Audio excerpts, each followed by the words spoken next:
sister-in-law had to do it too. She had, chasing from one dentist to the other and not having the money for implants, and then them just removing teeth. Well, now we've got missed spaces. So now what's going to happen with the missed space? Right. So all that. So whenever she was just done and she came across the other office and they were able to make a deal and get her in by the end of the week, she was so excited about it because she saw everything I went through and she's like, oh, this is great. But it's a completely different thing. So make sure you get what you're getting. Yeah. Yeah. And ask what kind of guarantee do they give? Yeah. Don't be afraid to do that. No. You're spending a lot of money. A lot of money. Hey, are you backing this up? Yeah. How long have you been in business? Yeah. That's going to tell you how long they're going to stay in business. You know what I mean? You got somebody that's just been a few years out. Fresh grad. You got it. They could be dropping out of the scene. And did you know you don't have to have any specialty to place implants? You gotta have nothing. You're just a DDS. You can graduate and there is no prerequisite that is required for implants. And not only that, there's no prerequisite for the All-On-4.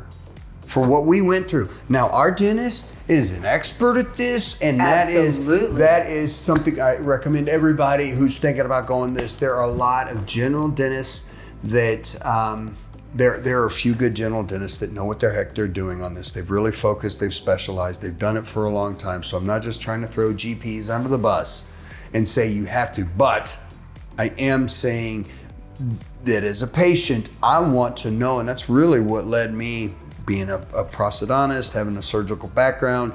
If you can find a surgical prosthodontist, that by far is the best because they know the entire case. But I was blown away to see some of these kids, literally kids, going, yeah, I can do the All-On-4. Well, how many have you done? 2.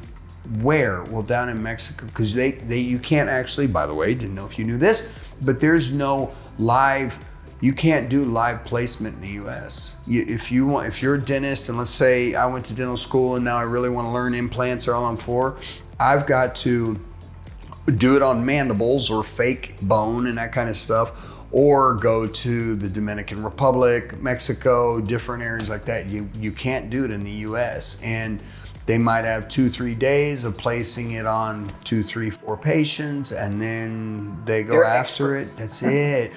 Asking the question, please ask, how many have you done? Where did you get your training? Don't be afraid because you think they're smarter than you. Are you kidding me? Do not be afraid to ask those questions because God bless you, sister. Yes, and exactly. I'm sure it's general dentistry that did this with her. I mean, it was horrible. If she's up for it, I'd love to sit down with her. I know it's embarrassing, and I know it's, and we can do it off camera. I'd love to do it on camera to let others know, but I know it's embarrassing, so that's okay too. Yeah. But I'd be happy to walk her through. I'm sure she would love it. Yeah. We need some guidance. Yeah. Again, where do we go? Is this it? And you've even gone through it and still need it. And I don't know where to go. Yeah. Right. Okay. Exactly. So yeah, we'll make that happen.